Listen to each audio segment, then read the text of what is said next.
जेतेबेले अर्जुन कहले मो माया ममता को भूली भूली युद्ध करि परिबिनी एठी अर्जुन को पुणी कृष्ण बुझेले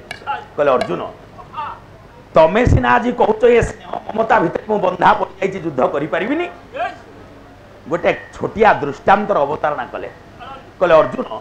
मु तुमको गोटे रामायण कथा टे कहबी विदग्ध मंडली ए कथा मु आपण मानु कहूनी से दिन भगवान कृष्ण अर्जुन को कहले कृष्ण कहले हे अर्जुन जो दिन लंका पृष्ठभूमि रे शेष संग्राम चली राम सहित रावण सेना भितर युद्ध होता है प्रतिदिन रावण जड़े जड़े नवनिर्वाचित सेनापति बाछिकी पठाए युद्ध रे लंकारु आसुतिबा सेनानायक निधन परे रावण जड़े जड़े नूतन सेनापति निर्वाचन करे दैवात आज्ञा से दिन जनकर पाली पड़ा से आउ कई नुह से होचंदी विभीषण पुओ नाटा जार तरुणी सेन रावण डाकीदेला कला हे तरुणी सेन तमे आज जीव लंका तरफ सेनापति साजी राम सहित युद्ध करिवो अच्छा कौन करिवो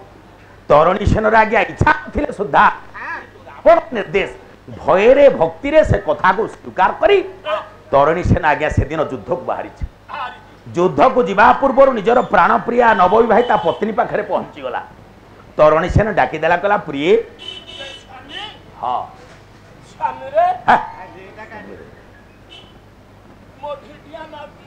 डिया मार मुंडिया कहून हाँ कुआरे बाहर चंदी आज मो युद्ध बुझी माने से कथा पार्टी रे धर कहीं तमे गोटिए बोली स्वामी मोर पांचटा गलनु तमे जदी युद्ध रे मरि जाओ हां मु विधवा हो जाती मो मन रे दुख नाही जदी मु रांडो हो जाए अरे तमे गोटे वीरांगना गोटे वीर रमणी मो अनुकूल रे युद्ध को बाहरला बेले ये कथा गुडा को पार्टी रे धरछ मु मना करछ आपण से युद्ध को जानतु काई की से युद्ध को जे जाउची केही एले फेरु नाहंती स्वामी रो एठी तरुणी सेनर स्त्री हाथ जोड़ी देला कहला हे पति परमेश्वर मोर आपण मो छोट कथा ग्रहण करंतु आपण से युद्ध को जानतु ना कारण से युद्ध को जे जाउची केहू हे तो फेरु ना जेतले तरुणी सेनर स्त्री मना कला तरुणी सेन एठी ता स्त्री की बुझेला कला सुनो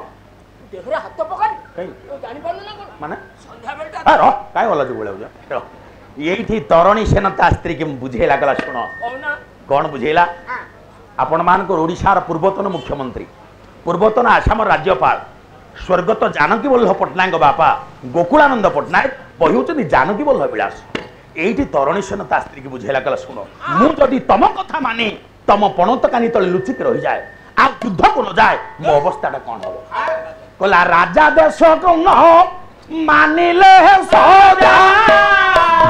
देश बाहर समस्त आगे मस्तक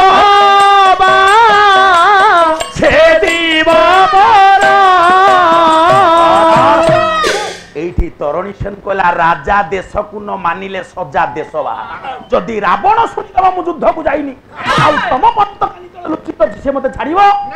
समस्त आगे मस्तक बाछे दिबो रावण तार शाणित चंद्रहास तरबार रे मु युद्ध को न गले मो शिर छेदन करिवो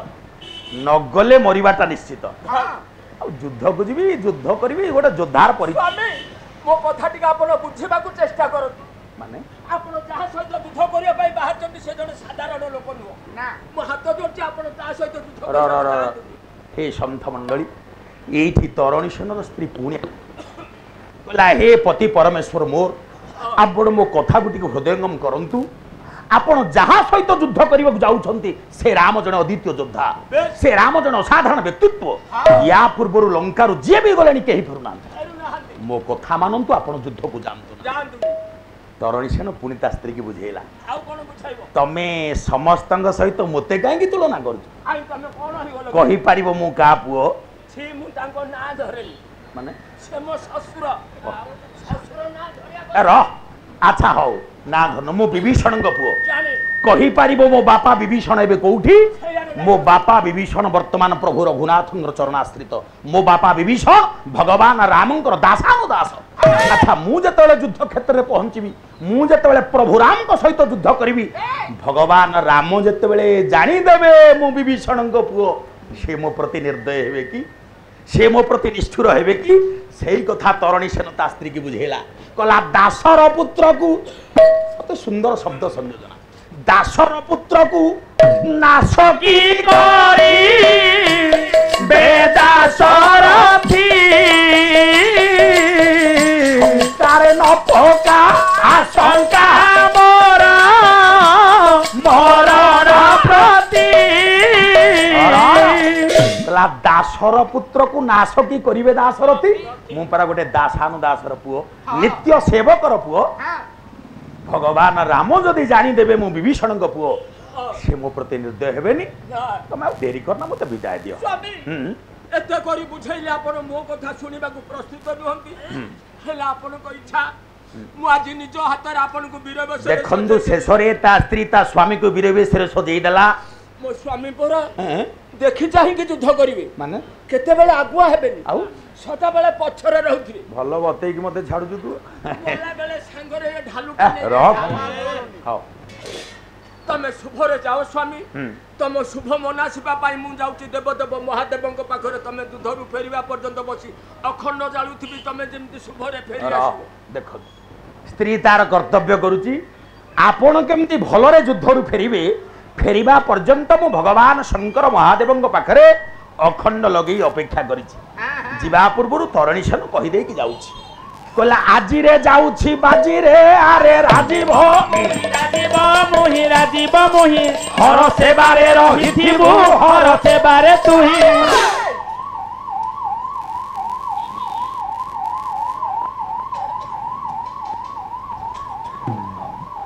हौ धीरवर धीमंत मंडली बसी शुणुथिले ये रहिबा प्रसंग चारि पद कथा न्याय होइबो मामला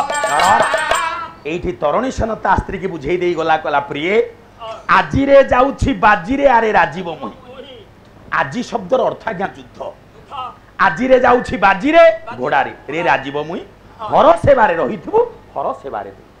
हौ मासुची स्त्री पाखरु विदाय नउछि तरुणी सेन गला बेले शेषरे गोटे प्रमाण नै दिजो एटा प्रणाम कहनु गोटे लेखुनु काई अभिधान शीघ्र फेरिबे हो हो आसिया बाटक मु चाहि बसछि स्वामी गोटे कथा कहिबी मन रखिथिबो कहनु फेरिला बेले को मो पाई दिखंड ब्लाउज आनिबो यात्रा पड़े कटक बालियात्रा गुलांगर रह पड़ेगा अति फाजिले में आज पत्नी पासु विदाय नहीं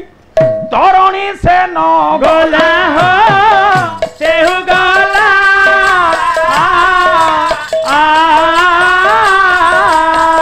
रोणांगने जाई परा अवतीर्ण हेला हो पहुंच गला से दिन युद्ध भूमि रे तरुणी सेन आ सृष्टि करछि प्रभु रघुनाथ सहित तुमर संग्राम विदग्ध मंडली दीर्घ समय युद्ध करी अपूर्व रणकौशल प्रदर्शित करैछि तरुणी सेनर एतादृश वीरत्व को देखि भगवान राम विस्मित हो गले कहले हाय या पूर्वरु लंकारु आसीथिबा अनेक योद्धा को मु सामना करिछि हेले आजिर युद्धर सेनापति मु देखुछि जने अद्वितीय योद्धा तरुणी सेनर अपूर्व वीरत्व को देखि तरुणी सेनर अपूर्व रणकौशल को देखि भगवान राम आश्चर्य हेले मने मने विचार कले हाय आजिर युद्ध रे यार कोन पराजय होबनी आजिर युद्ध रे यार कोन निधन होबनी एमिति किंकर्तव्य विमूढ़ अवस्था रे परिशेष रे पाखरे बसिथिबा परामर्शदाता भावरे विभीषणकर परामर्श लोडिले भगवान राम डाकी देले विभीषण देखि पाउछ आज युद्धर सेनापति आज ताहले यार कोन मृत्यु होबनी निश्चय आज कोन यार पराजय होबनी निश्चय तेबे हेले गोटे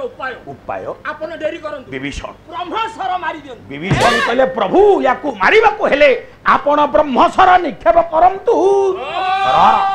हे शास्त्रविद सज्जन मंडली सेदिन विभीषण कथा को आधार करी भगवान प्रभु रघुनाथ तरुणी सेन उपर को प्रचंड ब्रह्मस्वराघात कले जिते वज्रस्वर निक्षेप कले सरजाई तरुणी सेनर बक्ष भेद है सरजाई आज्ञा तरुणी सेनर बक्षरे फुटिला परिशेष प्रचंड वज्रस्वराघात तरुणी सेन युद्ध भूमि रे मरी पड़ा जिते बड़े तरुणी सेन मरी पड़ी भगवान राम विचार कले कले हो डेरी रे हो पछे विलंब रे हो पछे शत्रुपक्षर सेनापति तो मला प्रभु आज्ञा खुशी हो गले कहले हौ डेरी रे पछे हौ शत्रुपक्षर सेनापति तो मला प्रभु आज्ञा खुशी निज शिविर भीतर को पलैले विदग्ध मंडली प्रभु सीना आनंद रे निज कुड़िया को पलैले प्रभु सीना खुशी रे निज शिविर भीतर को पलैले हेले केते समय आउ छातीर कोह को आखिर लुह को अटकई पारि थांता सम्मुखरे मरी पड़ी पुत्रटा गेला पुओ तरणीश्वर सब पाखकू पहुंची गला से दिनर विभीषण पुत्र सब पाखरे पहुंची पुत्र सब को छाती आड़ को टाड़ी आनी आखिरु दुई धार अश्रु धरी देला हाय रे हतभाग्य अरे मु एते करी कहि आसी थिली ना कौनसी परिस्थिति रे तू युद्ध क्षेत्र को जीवु ना अरे अयोग्य बापा तोर मृत्यु भेद कहवा को बाध्य हला ए हतभाग्य बापा तोर मृत्यु भेद कहवा को बाध्य हला पुत्र सब को छाती आड़ को टाणी आनी अनुशोचना करुची से दिन विभीषण आसिलु कहीं तू समरे धन तो माता थारी लो जनयने देखे मो